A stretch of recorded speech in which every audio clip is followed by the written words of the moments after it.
تکبیر. اللہ اکبر اللہ اکبر لا الہ الا اللہ واللہ اکبر اللہ اکبر وللہ الحمد. سورۃ الضحیٰ آیت نمبر 1 سے 11 تک. بسم اللہ الرحمن الرحیم. والضحیٰ قسم ہے دھوپ کی. دھوپ کی قسم یا چاشت کے وقت کی قسم، کیونکہ وہ وقت انتہائی سہانا وقت ہوتا ہے.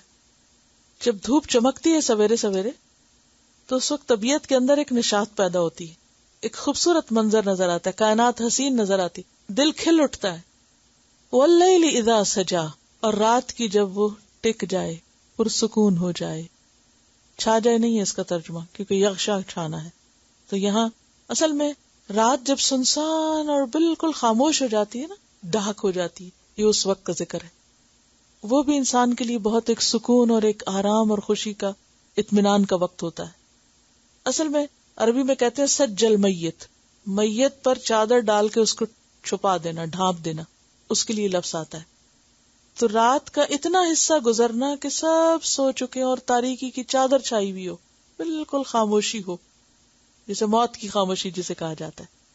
تو اس کے لیے لفظ آیا ہے سجا، بالکل سنسان ہو گیا سب کچھ. ایک طرف دھوپ ہے، دن ہے، چہل پہل ہے، یہ بھی انسان کی ضرورت ہے، اور دوسری طرف رات کا اندھیرا بھی انسان کی ضرورت ہے. اصل میں اس صورت کے پس منظر میں یہ بات بتائی جاتی ہے کہ نبی صلی اللہ علیہ وسلم پر کچھ عرصے کے لیے وحی آنا بند ہو گئی تھی، اور اس کا نتیجہ کیا ہوا کہ آپ پریشان ہو گئے کہ شاید اللہ تعالیٰ مجھ سے ناراض ہو گیا ہے. اور اس پر احادیث بھی موجود ہیں، اور ایک روایت میں یہ بھی آتا ہے کہ آپ صلی اللہ علیہ وسلم کی کچھ طبیعت ناساز ہوئی تو 2-3 دن رات کے وقت نہیں اٹھے نماز کے لیے. تو ایک عورت آئی اور کہنے لگی کہ یوں لگتا ہے کہ تیرے شیطان نے تجھے چھوڑ دیا ہے. تو اس کی بات سے بھی آپ پریشان ہوئے، اور کچھ یہ تھا کہ وحی کا اخذ کرنا شروع میں آپ کے لیے مشکل تھا اور بہت پرمشقت کام تھا. آپ کو میں نے پہلے بھی حدیث بتائی تھی کہ جب وحی اترتی تھی تو پسینے کی لڑیاں بہنے لگتی تھی. تو وہ وحی کا نزول اور نبوت کا ملنا کیا تھا؟ ضحیٰ. اور وحی کا رکنا کیا تھا؟ سجا. تو جہاں انسان کو ضحیٰ کی ضرورت ہوتی ہے وہاں انسان کو سجا کی بھی ضرورت ہوتی ہے، کہ رات کی خاموشی بھی ہو. کیوں؟ تاکہ انسان مزید کام کرنے کے لیے دوبارہ تیار ہو جائے. اگر انسان سو نہ سکے اور سوئے ہی نہ، یہ سوچ کے کہ میں زیادہ کام کر لوں گا، تو وہ کچھ بھی نہیں کر سکتا. سونا بھی کیوں ضروری ہے، بریک بھی کیوں ضروری ہے، ریسٹ بھی کیوں ضروری ہے؟ تاکہ انسان زیادہ فریشن اپ ہو کے بہتر کام کر سکے. یعنی اللہ نے دنیا کا نظام ایسے بنایا کہ جس میں سختی گرمی ہوتی ہے، اور انسانی ترقی کے لیے نرمی گرمی ضروری ہے. کیوں؟ نرمی اس لیے ضروری ہے کہ انسان آرام کر سکے، اور گرمی اس لیے ضروری ہے کہ انسان کی چھپی ہوئی صلاحیتیں جو ہیں وہ باہر نکلیں. رکاوٹیں کیوں آتی ہیں؟ تاکہ انسان بہتر مستقبل کے لیے تیار ہو سکے، پکا ہو، میچور ہو. کیونکہ جو مشکلات برداشت کر کے آگے بڑھے گا نا، وہی جمے گا، اور جو مشکلات سے گھبرا کے بھاگ نکلے گا وہ پھر دین کے کام کا نہیں. تو چیلنجز انسان کو مضبوط کرتے ہیں. تو یہاں پر والضحیٰ اور واللیل اذا سجا میں یہی سبق دینا مقصود ہے. ما ودعک ربک، نہیں چھوڑا تجھ کو تیرے رب نے. وما قلا، اور نہ وہ ناراض ہوا ہے. قلا کا لفظی معنی ہوتا ہے سخت نفرت کرنا، انتہائی بغض رکھنا. اور بعض نے دشمنی یا ناراضگی سے معنی کیا تو ہوتا ہی ہے کہ جس چیز سے انسان کو نفرت ہوتی ہے انسان اس کو اپنے دل سے بھی نکال پھینکتا ہے. وما قلا، اور نہ وہ تجھ سے بیزار ہوا ہے، نہ وہ ناراض ہوا ہے. بیزاری کے معنوں میں حضرت لوط علیہ السلام نے کہا تھا نا اپنی قوم کو، وَإِنِّي لِعَمَلِكُم مِّنَ الْقَالِينَ، کہ میں تمہارے اس عمل سے بیزار ہونے والا ہوں.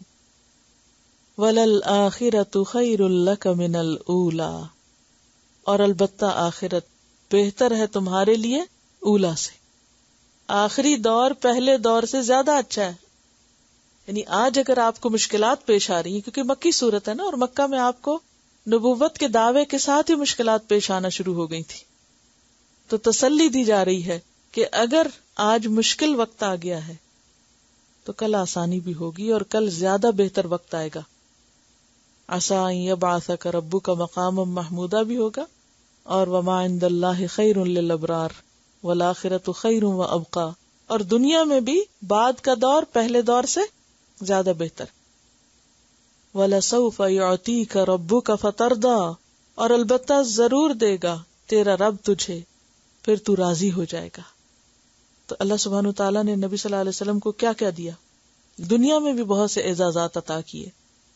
خاتم النبیین ہیں آپ, آخرت میں آپ کے لیے شفاعت کا مقام ہے, وسیلہ ہے, درجہ عالیہ ہے, جنت ہے.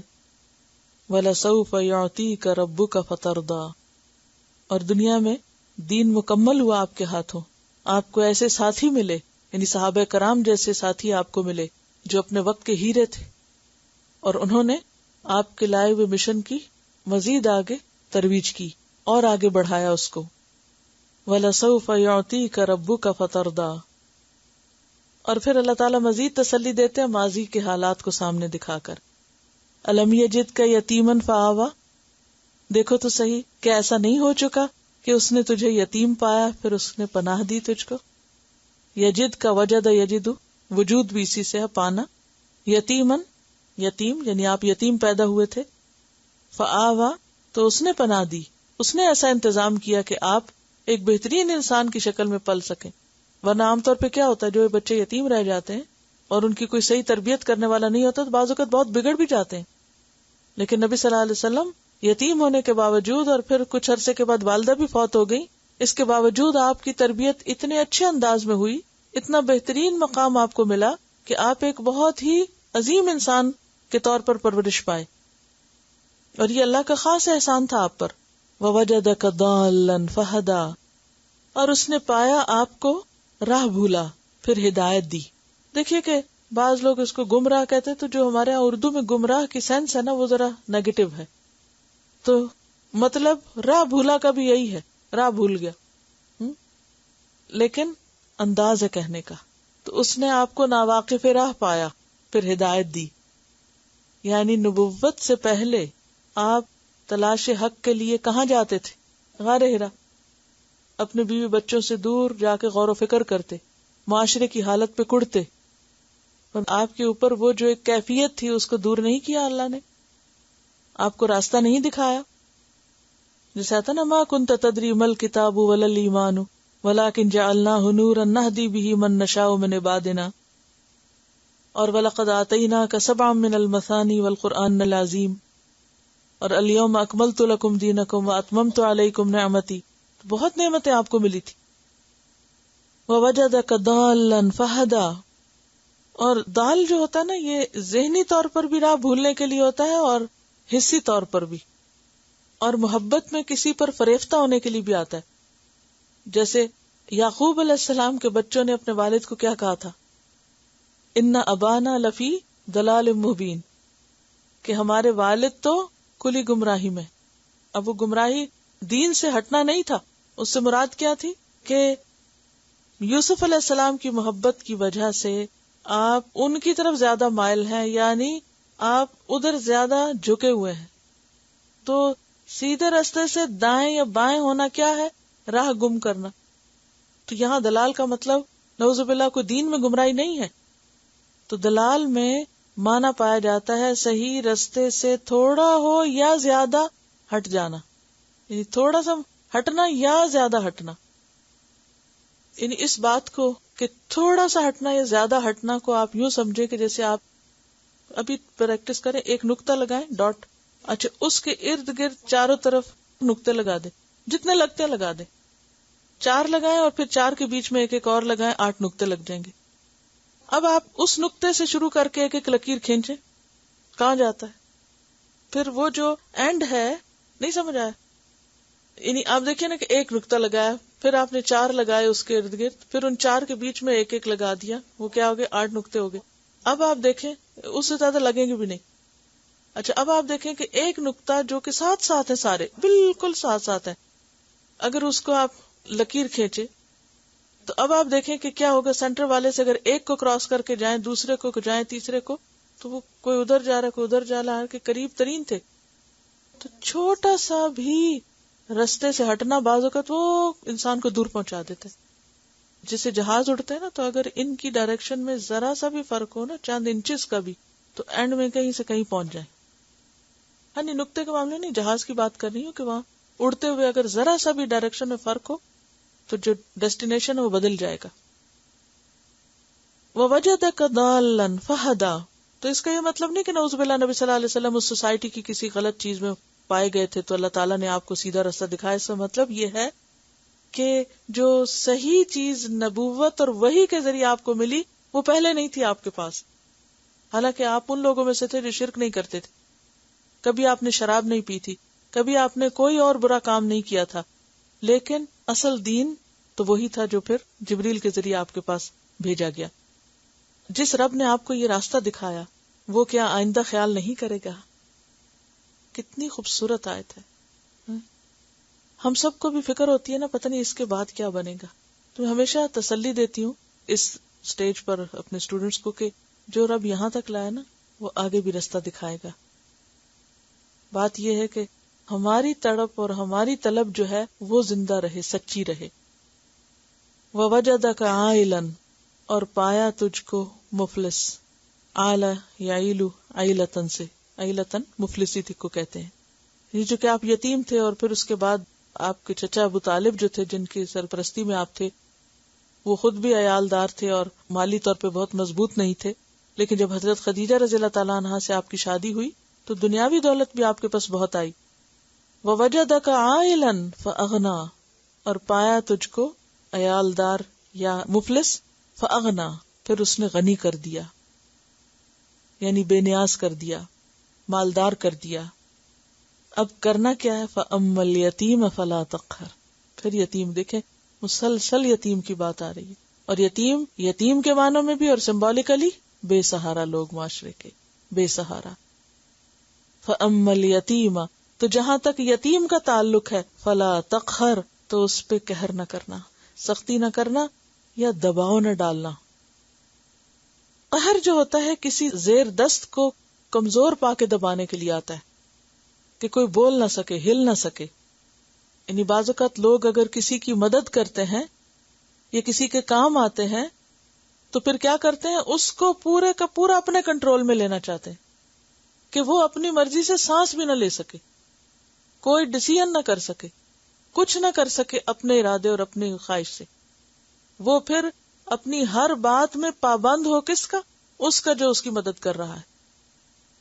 ابھی انہوں نے بات کی تھی کہ دباؤ ڈالنا، یعنی جب ہم کسی کو کچھ دے دیتے ہیں نا تو پھر ہم جیسے قریبی رشتے دار ہیں، اگر ان کو کچھ دے دیا تو پھر ہم کیا چاہتے ہیں، یہ ہمارے پنجے میں رہے، یہ ہمارے دباؤ میں رہے، اور یہ ہر وہ کام کریں جو ہم چاہتے ہیں اور وہ نہ کریں جو ہماری مرضی کے خلاف ہے یا ہمارے مفادات کے خلاف کام نہ کریں.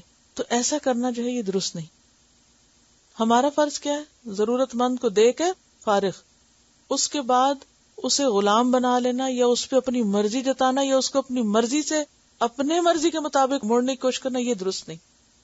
فَأَمَّا الْيَتِيمَ فَلَا تَقْهَرْ، تقہر کا مطلب یہ نہیں ہے کہ تم اس کو مارو پیٹو نہیں، کیونکہ تربیت کرنے کے لیے یتیم کی بعض اوقات اس کو ڈانٹنا بھی پڑتا ہے. تقہر کا مطلب ہے اس کو دباؤ میں نہ رکھو، اس کو کنٹرول نہ کرو. وَأَمَّا السَّائِلَ فَلَا تَنْهَرْ، اور جہاں تک سوالی کا تعلق ہے تو اس کو جھڑکو مت. نہر ینہر کا کیا مطلب ہے؟ یہاں جھڑکنا. وَأَمَّا بِنِعْمَةِ رَبِّكَ، اور جہاں تک آپ کے رب کی نعمت کا تعلق ہے، فحدث، تو اس کو بیان کرو. نعمت سے مراد کیا ہے؟ نبوت، قرآن، ہدایت، اور خاص طور پر ان نعمتوں کا ذکر جو پیچھے گزری. کیا کیا؟ الم یجد کا یتیمن فآوا، یعنی یتیمی کی حالت میں پناہ دی، دلال کی حالت میں ہدایت دی، عیالداری کی حالت میں غنا دی. تو اب کیا کریں؟ آپ کو جو اللہ نے دیا ہے فحدث، آپ اس کو آگے بیان کریں، آپ اسے دوسروں سے شیئر کریں، اس کو بانٹیں، اس کو آگے تقسیم کریں. یعنی آپ کو اگر نبوت دی تو آپ نبوت کی ان ذمہ داریوں کو نبھا کے لوگوں کو ہدایت دینے کا کام کریں. اسی طرح قرآن دیا تو اس کی تعلیم آگے دیں. آپ کو یتیمی میں پناہ دی تو آپ بھی بے سہارا کی مدد کریں. اور اسی طرح جو مال و دولت اللہ نے آپ کو دیا اس میں دوسروں کو شریک کریں. وَأَمَّا بِنِعْمَةِ رَبِّكَ فَحَدِّثْ. اور حدث یحدث و تحدیث کا ویسے معنی ہوتا ہے زبان سے بات کرنا. تو زبان سے بات کرنے میں کیا چیز آتی ہے کہ ان نعمتوں کا زبانی بھی شکریہ ادا کریں، یعنی ان نعمتوں کا ذکر بھی کریں. تحدیث نعمت کہ انسان کو جو ملا ہو اس کی قدر کرے اور اس کا ذکر بھی کرے، اور وہ نعمت ظاہر بھی ہو. کیا فرض بنتا ہے کہ انسان نعمت کو ظاہر کرے، آگے پہنچائے، اس کا ذکر کرے، اس پر شکر ادا کرے. جیسے آپ صلی اللہ علیہ وسلم کے پاس ایک شخص آیا اور اس کے جسم پر میلے کچیلے کپڑے تھے. آپ نے فرمایا تمہارے پاس کوئی مال نہیں ہے؟ اس نے کہا سب کچھ ہے، یہ بھی ہے، یہ بھی. تو آپ نے فرمایا کہ جس کو اللہ نے یہ سب کچھ دیا ہو اسے چاہیے کہ اس کا اثر اس کے جسم پر نظر آئے. تلاوت حدث. تو یہاں پر کون سی نعمت ہے جس کا ذکر کیا جا رہا ہے؟ نعمت قرآن، نعمت نبوت، اور اس کے علاوہ وہ تمام نعمتیں جو نبی صلی اللہ علیہ وسلم پر کی گئی تھی جن کا اس صورت میں ذکر ہے. الم یجدک یتیما فآوی ووجدک ضالا فہدی ووجدک عائلا فاغنی. یعنی نمبر 1 پروٹیکشن ہے، یتیما فآوی، نمبر 2 ہدایت ہے، اور نمبر 3 غنا ہے. تو تینوں طرح کی نعمتیں جو ہیں ان کا، اور خاص طور پر ان سب نعمتوں میں بڑی نعمت جس کو اللہ سبحانہ وتعالیٰ خود بھی نعمت کہتے ہیں، الیوم اکملت لکم دینکم واتممت علیکم نعمتی. تو یہ جو دین اسلام کی نعمت آپ کو ملی ہے اور قرآن کی نعمت آپ کو ملی ہے، اس کو کیا کرو؟ آگے بیان کرو. جہاں تک دنیاوی نعمتوں کا تعلق ہے تو انسان کو جو بھی نعمتیں ملی ہیں ہر انسان کو مختلف طرح ملی. جیسے نبی صلی اللہ علیہ وسلم کو طرح طرح کی نعمتیں ملی، اسی طرح ہر انسان پر اللہ سبحانہ وتعالیٰ نے بہت سے احسانات کیے ہیں. تو انسان کا کام کیا ہے کہ وہ کیا کرے؟ ان نعمتوں کا ذکر کیا کرے، نعمتوں کی بات کیا کرے. عام طور پر ہم کس چیز کا ذکر کرتے ہیں؟ جو نعمت نہیں ملی وہ ہمارے ذہن پہ زیادہ چھائی رہتی ہے اور اس کا ہم گلہ شکوہ زیادہ کرتے ہیں. تو یہاں پر ایک پازیٹیو ایٹیٹیوڈ بتایا گیا کہ کیا ہوتا ہے، اور وہ یہ کہ انسان کو جو ملے اس کا ذکر کرے بنسبت اس کے کہ جو نہیں ملا. اسی طرح اگر کسی انسان کی طرف سے ہمیں کوئی خیر اور بھلائی ملی ہے تو اس کا ذکر کرنا چاہیے بنسبت اس کے اگر اس انسان کی طرف سے کوئی تکلیف پہنچی ہو. لیکن ہمارا رویہ کیا ہوتا ہے کہ کسی کی طرف سے جو بھی کوئی خیر ہمیں پہنچ جائے اس کا ذکر ہم نہیں کرتے، بہت کم کرتے ہیں. لیکن اگر کسی کی طرف سے کوئی تکلیف پہنچے تو اس کا چرچا خوب کرتے ہیں. تو کرنا کیا چاہیے کہ اللہ کی طرف سے یا بندوں کی طرف سے ہمیں جو بھلائی نصیب ہو اس کا ذکر زیادہ کیا کریں. نعمتوں کا ذکر کیا فائدہ دیتا ہے؟ اس سے کیا ملتا ہے انسان کو؟ یہ شکر گزاری کا ایک ذریعہ ہوتا ہے، اور شکر گزاری سے انسان کی نعمتوں میں اور اضافہ ہوتا ہے. لَإِن شَكَرْتُمْ لَأَزِيدَنَّكُمْ. جہاں تک بندوں کے احسانات کا تعلق ہے تو حدیث میں آتا ہے کہ جو شخص لوگوں کے احسان پر ان کا شکر نہیں کرتا، جیسے شوہر کا احسان ہے، ماں باپ کا احسان ہے، بہن بھائیوں میں سے کوئی ہم پر احسان کرتا ہے، یا عام انسانوں میں سے کوئی اور ہم پر احسان کرتا ہے، تو جو لوگوں کا شکر ادا نہیں کرتا، من لم یشکر الناس لم یشکر اللہ، تو وہ اللہ کا بھی شکر گزار نہیں ہوتا. کوئی بڑا ہو یا چھوٹا ہو. جب بعض اوقات بچے ہماری کوئی خدمت کر دیتے ہیں، کوئی کام کر دیتے ہیں، تو ہمیں ان کے ساتھ بھی کیا رویہ کرنا چاہیے؟ ان کا بھی شکر گزار ہونا چاہیے. یعنی شکر گزاری یہ نہیں کہ ہم سے کوئی بڑا ہمارے ساتھ کوئی احسان کرے تو ہم اس کے شکر گزار ہوں، اور اگر ہم سے چھوٹا کوئی احسان ہم پر کرے تو ہم کہیں کہ اس نے کیا کیا، یا اس کا تو شکریہ نہ بھی کیا تو کیا کرے گا ہمارا، ہم اس کو فار گرانٹیڈ لے لیتے ہیں. تو کوئی بھی ہو، بڑا ہو چھوٹا ہو برابر کا ہو، تو اس پر شکر ادا کرنا لازم ہے، کیونکہ شکر انسان کے لیے مزید نعمتوں کا دروازہ کھولتا ہے. ایک اور روایت میں آتا ہے کہ جو شخص تم پر کوئی احسان کرے تو چاہیے کہ تم بھی اس کے احسان کا بدلہ دو. اگر مالی بدلہ دینے کی استطاعت نہیں تو یہی کرو کہ لوگوں کے سامنے اس کی تعریف کرو. یہ تحدیث ہے. تحدیث کا کیا مطلب ہوتا ہے؟ بات کرنا. یعنی مثلاً آپ کے کسی بہن بھائی نے یا کسی نے بھی کوئی، تو ہوتا کیا ہے جب خاندان کے لوگ اکٹھے بیٹھتے ہیں تو عموماً ہم گلے شکوے زیادہ کرنے لگتے ہیں نا. یعنی فلاں نے میرا حال نہیں پوچھا، فلاں نے یہ کر دیا میرے ساتھ، فلاں نے وہ کر دیا. تو اس سے کیا ہوتا ہے؟ خود بھی دکھی ہوتے ہیں اور دوسروں کو بھی کرتے ہیں سنا سنا کے. تو اس کے برعکس ہونا کیا چاہیے کہ اب خاص طور پہ قرآن پڑھ کر اور اما بنعمت ربک فحدث، تو رب نے ہی ساری نعمتیں کی ہیں نا. کسی بندے کے ذریعے بھی جو ہم پر نعمت آتی یہ بھی دراصل رب ہی کا احسان ہوتا ہے. تو اس کا چرچا کرنا چاہیے. یعنی دوسروں کے بارے میں غیبت تو نہیں کرنی چاہیے, دوسروں کے بارے میں خیر اور بھلائی کی بات کرنی چاہیے, کیونکہ جس نے لوگوں کے مجمع میں اس کی ثنا و تعریف کی تو اس نے شکر گزاری کا حق ادا کر دیا.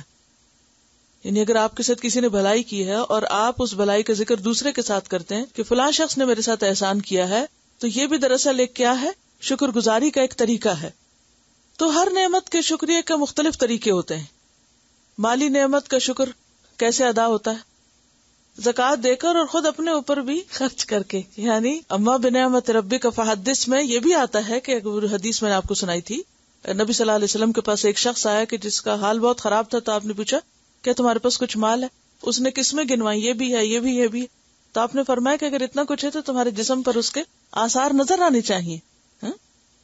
تو تحدیث نعمت میں صرف دوسروں پر خرچ کرنا نہیں, شکر گزاری صرف یہ نہیں کہ آپ صدقہ خیرات کریں, شکر گزاری یہ ہے کہ اپنی ذات پر بھی صدقہ کریں. اور ایک اور بات یہ ہے کہ سورت الضحیٰ سے آخر تک ہر سورت کے ساتھ تکبیر پڑھنا جو ہے وہ اس کے بارے میں آتا ہے کہ یہ مسنون ہے.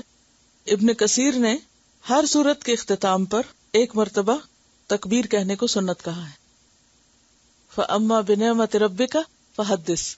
تو رب کی نعمت کا ذکر آپ کیسے بیان کریں گے کہ اس کے بعد جتنی بھی صورتیں پوری ہوں اس میں ہر صورت کے اختتام پر یعنی تکبیر کہیں. اور امام بغوی نے ہر صورت کے شروع میں تکبیر کہی ہے. تو بہرحال شروع ہو یا آخر بیچ میں ہی بنتی ہے, ایک ختم ہوتی ہے اور ایک شروع ہوتی ہے. چلیے دوبارہ ان آیات کی تلاوت سنیے. اگرچہ اس صورت میں خطاب نبی صلی اللہ علیہ وسلم سے ہے, لیکن ظاہر ہے کہ آپ ہمارے لیے ایک نمونہ ہیں, اور پھر آپ کے توسط سے باقی سب کے لیے بھی اس میں سبق ہے. آپ دیکھیے کہ جب ہم دین کے رستے پر آتے ہیں تو مشکلات آتی ہیں. بعض اوقات بہت ہوپ فل ہوتا ہے انسان, والضحیٰ, اور بعض اوقات ایسے لگتا ہے جیسے ہر چیز رک گئی ہو, کچھ ہو نہیں رہا, ہر چیز ٹھہر گئی ہے, سٹک ہو گئی ہے. پھر اس وقت انسان کو شیطان وسوسے ڈالنے لگتا ہے کہ اللہ تعالیٰ ناراض ہو گیا تم سے. اگر وہ تمہارے ساتھ ہوتا تو تمہارا یہ کام نہ رکتا, یہ مشکل نہ پیش آتی. تو اس پر کیا تسلی ہے؟ ما ودعک ربک وما قلی. کسی بھی ایسی چیز کا رک جانا جس کا تمہیں انتظار ہو, اس میں بھی اللہ کی حکمت ہے. اور پھر کتنی امید دلائے گی, وَلَلْآخِرَةُ خَيْرٌ لَكَ مِنَ الْأُولَىٰ. پہلے دور سے پچھلا دور زیادہ اچھا آئے گا. اور پھر وَلَسَوْفَ يُعْطِيكَ رَبُّكَ فَتَرْضَىٰ, کہ انسان دین کی نعمت اور دین کی ترقی اور دین کا جو انعام ہے دنیا اور آخرت میں, کہ دین کے جو فائدے ہیں وہ جب وقتی طور پر انسان کو نظر نہیں آتے کہ ہے اتنا کام کیا, اتنی محنت کی, کوئی اثر نظر نہیں آتا, کوئی نتیجہ نظر نہیں آتا, یوں لگتا ہے جیسے کچھ بھی نہ کیا ہو, تو اس کی تسلی دی جا رہی کہ نہیں, بعد میں اس کے پھل دیکھتے رہو گے. اور ہم دیکھتے ہیں کہ نبی صلی اللہ علیہ وسلم کے بعد صحابہ کرام نے کہاں کہاں تک دین کو پہنچایا, حضرت ابوبکر کے دور سے لے کے آخر تک. اور پھر وہ سارا کچھ آپ کے حق میں صدقہ جاریہ ہے. جتنے صحابہ کرام نے جو کچھ کیا سب ثواب آپ کو, جو تابعین نے کیا, آج جو کچھ ہم کریں اس کا بھی اجر کا ایک حصہ کس کو جائے گا؟ آپ صلی اللہ علیہ وسلم, کیونکہ آغاز وہاں سے ہوا. تو پھر یہ ساری نیکی جب قیامت کے دن آپ کے حصے میں آئے گی, وَلَسَوْفَ يُعْطِيكَ رَبُّكَ فَتَرْضَىٰ, تو کیسے خوش ہیں؟ پھر آپ کو جو مزید مقامات اور انعامات اور درجات دیے اللہ نے, اور حوض کوثر کا انعام دیا, اِنَّا أَعْطَيْنَاكَ الْكَوْثَر جو آگے آئے گا, تو یہ ساری چیزیں کیا ہیں؟ یہ خوشخبریاں ہیں آئندہ کی. ابھی مکہ میں یہ سب کچھ ہوا نہیں تھا, لیکن پہلے سے تسلی دے دی گئی. یہ وہ وقت ہے جو انتہائی مشکل وقت ہے, اور ابھی بہت سی مشکلات آ رہی تھی, تو کہا فکر نہیں کریں, وَلَسَوْفَ يُعْطِيكَ رَبُّكَ فَتَرْضَىٰ. اور پھر مزید تسلی ہے, کیا ماضی میں یہ اور یہ اور یہ نہیں ہو چکا؟ ایسی ایسی مشکلیں نہیں تھی تم پر, اور کیا ان مشکلوں سے اللہ نے نہیں نکالا؟ اور وہ مشکلات صرف مادی مشکلات نہیں, روحانی مشکلات بھی ہیں. روحانی مشکل کیا ہے؟ وجدک ضالا, انسان بھٹکتا پھرتا ہے, کیا صحیح ہے اور کیا غلط ہے, کیا کروں اور کیا نہ کروں, اور اللہ ہدایت کا انتظام کر دے. اور پھر وجدک عائلا فاغنا, دنیاوی اور مادی ضروریات بھی پوری کر دے. تو پھر انسان کو کیا کرنا چاہیے؟ اپنا اخلاق بہتر بنانا چاہیے. یتیم یعنی معاشرے کے وہ لوگ جو بے سہارا ہوں, جن کو کوئی پوچھنے والا نہ ہو, جن کو کوئی عزت دینے والا نہ ہو, ان کی خیر اور بھلائی اور فلاح کے لیے کام کریں, اور سائل کو نہ جھڑکیں. سائل سے مراد کوئی مادی چیز مانگنے والا بھی ہو سکتا ہے اور کوئی علمی سوال پوچھنے والا بھی ہو سکتا ہے، دین کا سوال پوچھنے والا بھی ہو سکتا ہے۔ ابو موسیٰ اشعری کہتے ہیں کہ آپ کے پاس جب کوئی سائل آتا یا کوئی اپنی ضرورت بیان کرتا تو آپ صحابہ سے کہتے تم بھی سفارش کرو، تمہیں بھی اجر ملے گا، اور اپنے پیغمبر کی زبان سے اللہ جو چاہے گا حکم دے گا، انہیں دلوا دے گا۔ حضرت عبد الرحمن سے روایت ہے کہ انہوں نے آپ صلی اللہ علیہ وسلم سے پوچھا، بعض دفعہ کوئی سائل میرے دروازے پہ آ کھڑا ہوتا ہے جسے میرے پاس دینے کے لیے کچھ نہیں ہوتا، تو میں کیا کروں؟ آپ نے فرمایا، اگر تم فقیر کو دینے کے لیے بکری کے ایک جلے ہوئے کھر کے سوا کچھ نہ پاؤ تو وہی اس کے ہاتھ میں رکھ دو، یعنی معمولی سے معمولی چیز دے دو لیکن خالی ہاتھ نہ جانے دو۔ ایک دفعہ آپ نے فرمایا، کیا میں تمہیں ایسے آدمی کی خبر نہ دوں جو سب سے بدتر ہے؟ صحابہ نے عرض کیا، بتائیے۔ فرمایا، وہ شخص جس سے اللہ کے نام پہ مانگا جائے اور وہ کچھ نہ دے، اور وہ کہے جا بابا معاف کر دے۔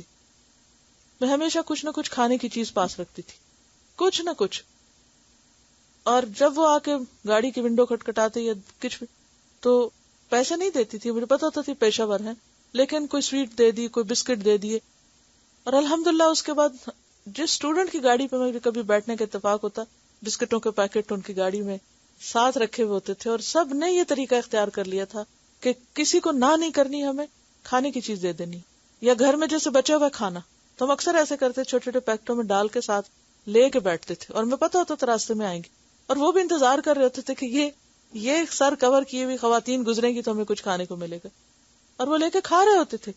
تو طریقہ ہے نا، جب یہ کہا گیا کہ مت جھڑکو، مت نہ کرو، تو پھر کوئی اور طریقہ سوچ لیں، اور اگر واقعی کچھ نہ ہو تو پھر کیا اچھی نصیحت کر دیں، الکلمۃ الطیبۃ صدقہ، پیار سے بات کر لیں۔ ہر کوئی ان کو ڈانٹتا ہے، ہر کوئی ڈانٹتا ہے، بھی کیوں ڈانٹتے؟ نہ ڈانٹے، ان کو کوئی محبت کی بات ان سے کرنا جو ہے وہ بھی تو ایک صدقہ ہے نا۔ جو شخص سویر سے شام تک ڈانٹ سن رہا ہو، اس سے آپ بیٹا کہہ کے پکار لیں اور کوئی اچھی سی بات کر دیں اس سے، یا کوئی مذاق کر دیں، تو یہ بھی تو ایک صدقہ ہی ہو جائے گا اس کے ساتھ۔ لیکن یہ کرنا کہ بس صرف جان چھڑانے والی کرنا اور بیزاری دکھانا اور ڈانٹ ڈپٹ کر کے سر سے اتارنا، اس کا کوئی جواز نہیں، کوئی بھی اس کا جواز نہیں ہے کسی بھی طرح۔ یہ صرف ہمارا شارٹ کٹ ہے جان چھڑانے کا۔ اور پھر نعمتوں کا ذکر کریں۔